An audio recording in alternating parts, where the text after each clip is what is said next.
നാട്ടുകാരുടെ മുന്നിൽ ഭയങ്കര സംഭവം, ഭയങ്കര ദീനി പ്രവർത്തനം, സാന്ത്വന പ്രവർത്തനം, സംഘാടനം, പള്ളി നിർമ്മാണം, ഓക്കെ, അതെല്ലാം നല്ല തന്നെ, പ്രശ്നമില്ല. ബട്ട് കുടുംബത്തിൽ, പെങ്ങന്മാരുടെ ഇടയിൽ, ജ്യേഷ്ഠനഞ്ചന്മാർക്കിടയിൽ നമുക്ക് ബ്ലാക്ക് മാർക്ക് വീണാൽ തീർന്നു. ആദ്യം സൽപ്പേര് അവിടെ നിന്ന് വാങ്ങണം.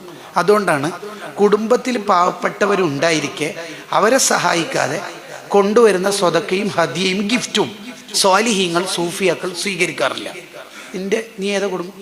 എൻ്റെ ആ പാവപ്പെട്ട ആ മൂത്തന്മാരെ മോളെ കല്യാണം എത്ര കഷ്ടപ്പെട്ടിട്ട് ഈ സാധിച്ചില്ല, നീ എൻ്റെ പോലും ഭയങ്കര തക്കാഫുലേറ്റെടുക്കും. ഇപ്പോൾ സ്വാലിഹീങ്ങൾ തിരിച്ചയക്കാറുണ്ടെന്ന് ഇമാം ഷാറാനി റഹിമഹുല്ലയുടെ ഹാദിൽ ഹാഇരീൻ ഇല റുസൂമി അഖ്ലാഖിൽ ആരിഫീൻ എന്ന കിതാബിലുണ്ട്.